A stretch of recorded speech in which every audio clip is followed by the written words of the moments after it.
Hi Bio 111 students, and welcome to week 5. We'll be doing chapter 6 of the book this week, and chapter 6 we're going to talk quite a bit about metabolism.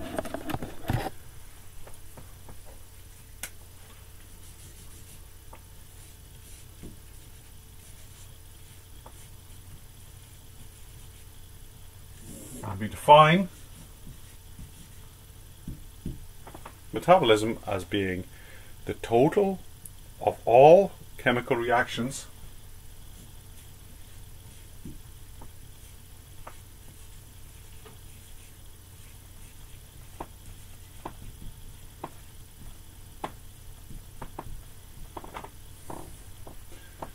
that transpire within a cell.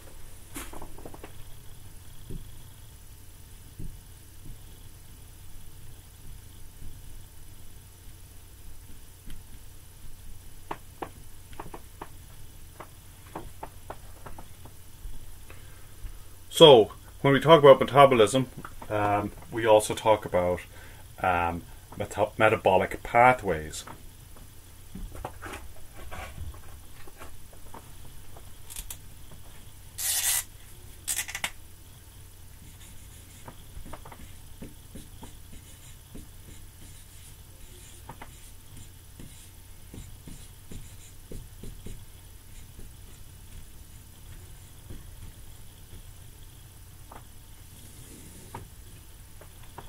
And inside our cells, we have two metabolic pathways. One is anabolic.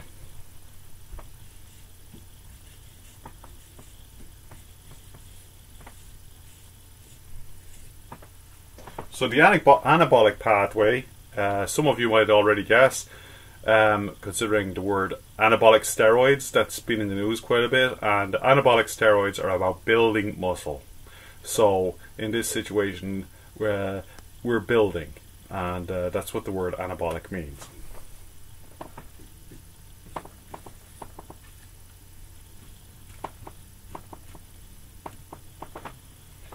So these are reactions that make something. Here's an example of an anabolic reaction: photosynthesis.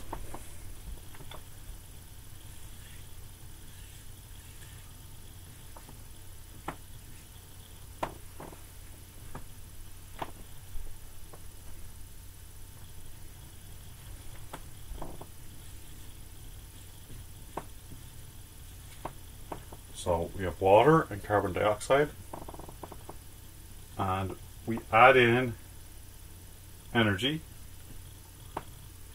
solar energy,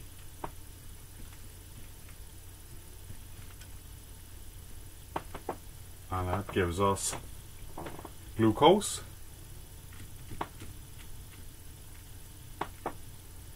and 6 molecules of oxygen. So the opposite of that is catabolic. So that is breaking down.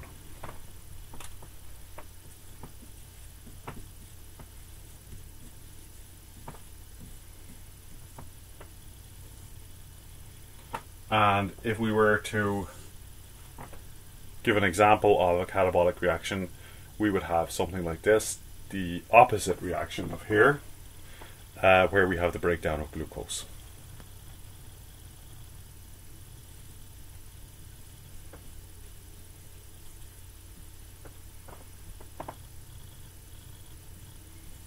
That is an aerobic reaction, so it requires oxygen.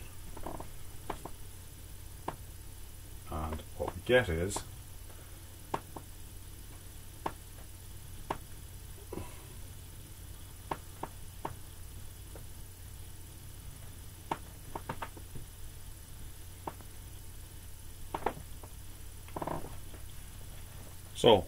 we get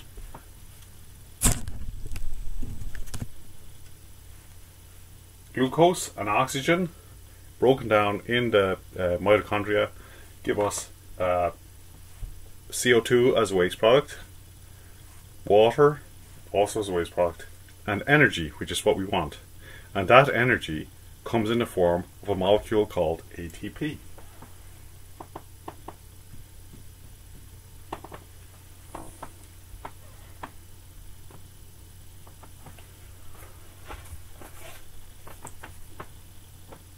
So we'll talk a little bit about ATP.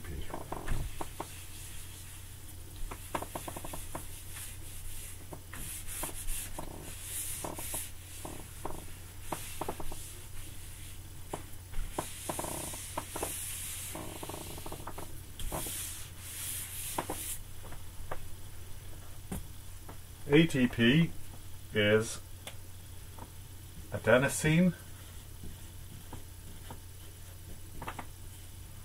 triphosphate.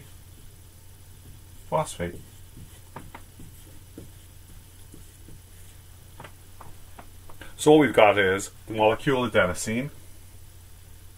I'm not going to draw out the whole molecule here, but it's attached, we'll call it R, and it's attached to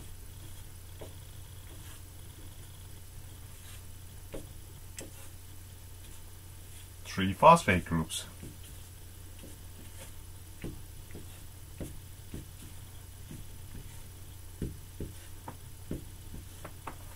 This molecule is actually quite unstable, and its instability means that this bond and this bond are easy to break, and when they break, they release raw energy, and that release of energy is how we can carry energy in this molecule, and when it gets to where it needs to be and is broken down, we will get the release of energy.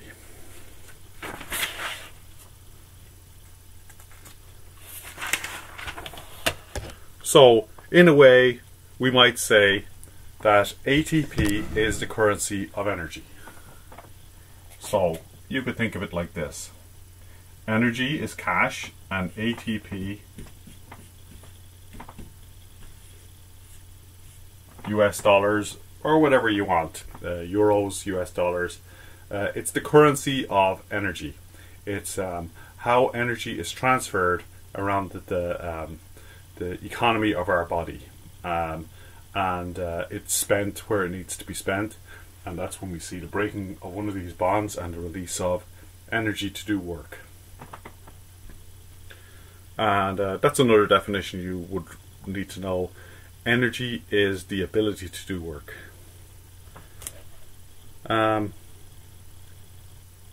So we'll just do a quick bit on the formation and breakdown of ATP and what we would see. So we see ATP plus H2O. This is the breakdown, and it's a hydrolysis reaction, hence this here, H2O, and we'll just put down hydrolysis just so you guys remember that it is a hydrolysis reaction. And with that we see ADP, which is adenosine diphosphate, so just two phosphates, plus the loose phosphate, plus free energy.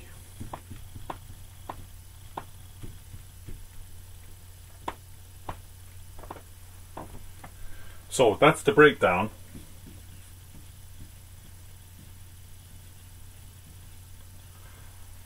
The catabolism of ATP, and now we'll look at the formation of ATP.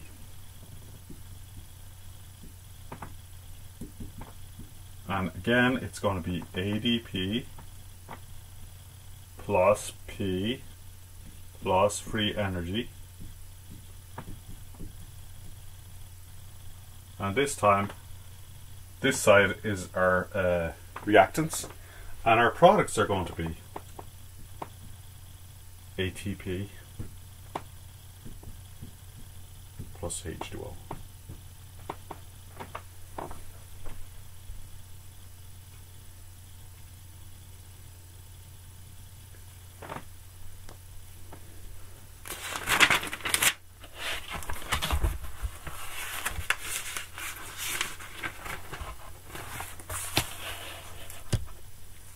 So now we've covered the metabolic pathways and we've covered ATP. Let's talk a little bit about other forms of energy.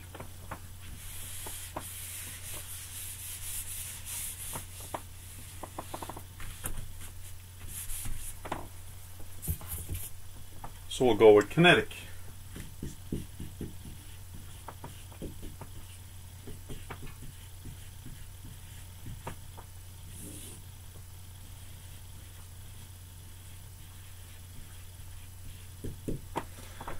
Kinetic energy is the energy of moving things.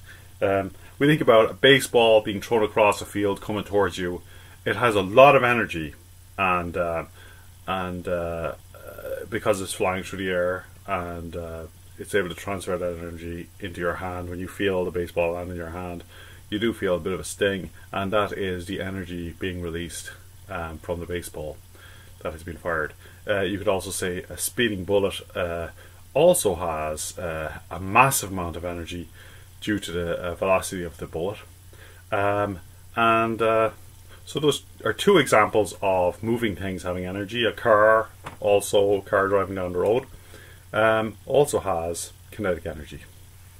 But before we get to kinetic energy, any of those objects that I talked about start off having potential energy.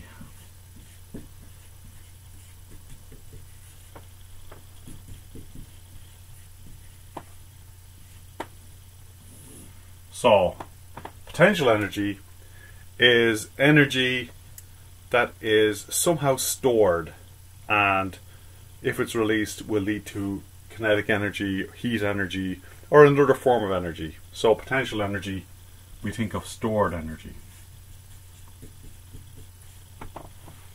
Like these days, an icicle hanging from the roof of your house that's about to fall, that would have quite a bit of stored energy, and the falling icicle has kinetic energy. And let's say it hits your car and damages it. Well, that is the release of kinetic energy when it hits your car. But in that way, potential energy becomes kinetic energy, and that is how energy is transferred. An example of how energy is transferred. There's many other ways, as there's many other types of energy, and that brings us to the first and second laws of thermodynamics, which deal with energy.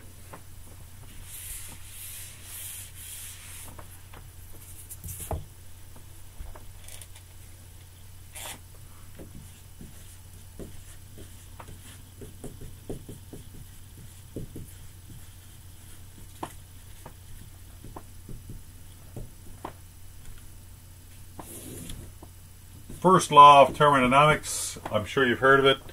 Energy cannot be created or destroyed. It can only transfer from one form to another. So what that tells you is that the energy, all of the energy in the universe, is a constant. So if you're to take all of the energy throughout the universe, we have a constant.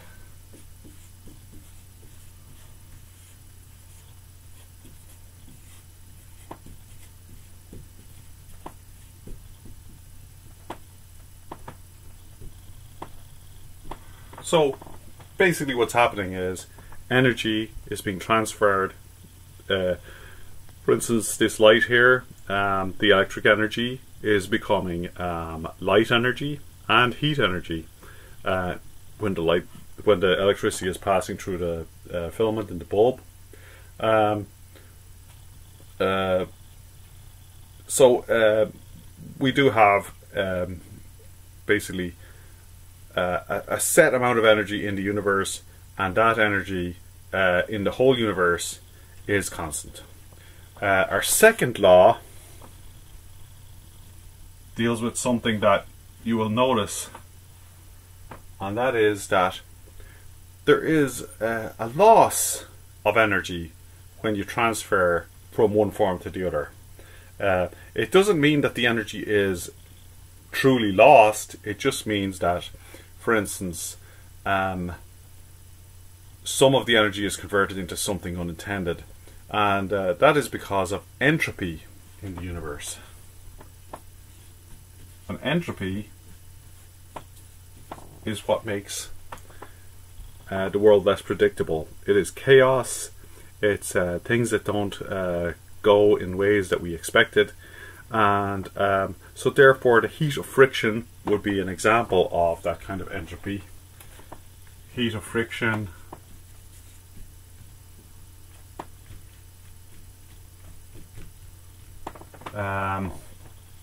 any of the other ways that energy appears to be lost. It's basically a source of inefficiency in a system.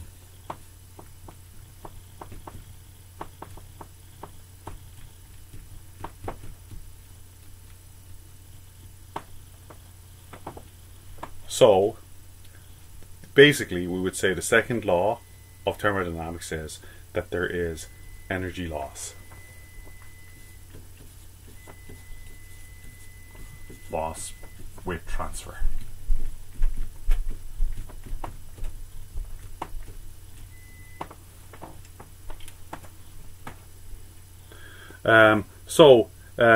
We're thinking about different reactions and how they're termed. So we have two terms for reactions, and you will have to know this, so I'm going to make it easy for you guys. We have exergonic.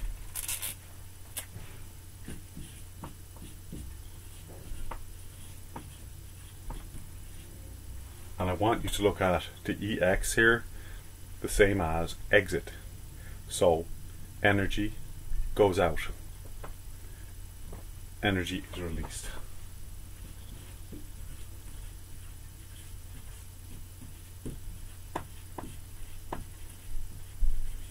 So in a reaction that is exergonic, energy is released, and more energy is released than is put in. Now, the other type of reaction is endergonic. And think of the word ender as like enter. So energy is put in greater quantities than it's taken out. So that brings us to how we would look at these reactions. We might have a reaction like this, where this is energy on this side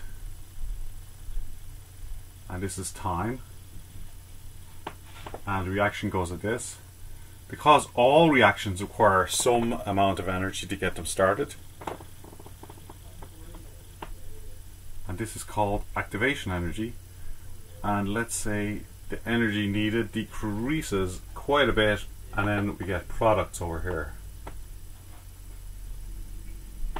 and we have reactants over here. So the difference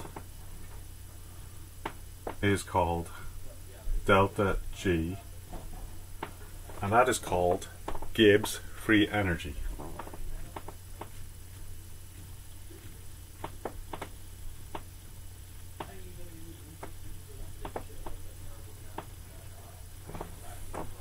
So in this situation, the delta G, because we're getting a lot more out than we're putting in, is less than 0. So this is an exergonic reaction.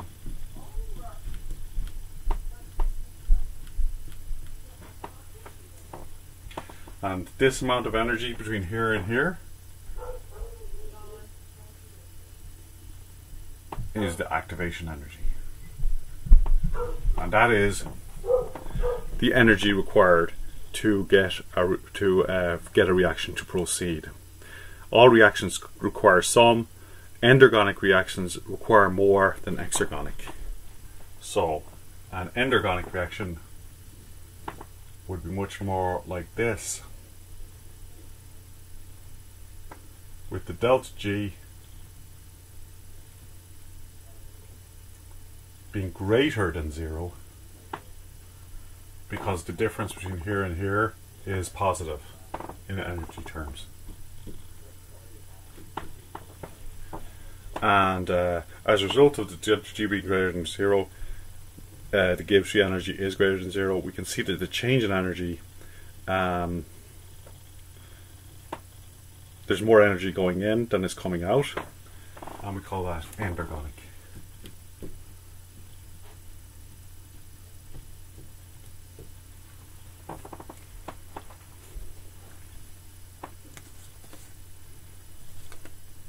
So when we're talking about an energy carrier molecule, we're really talking about ATP, and we talked about how ATP is the currency of energy, and it's an adenosine attached to 3 phosphates, and that when the bonds are broken there is a high energy release, and that is the energy that powers our bodies.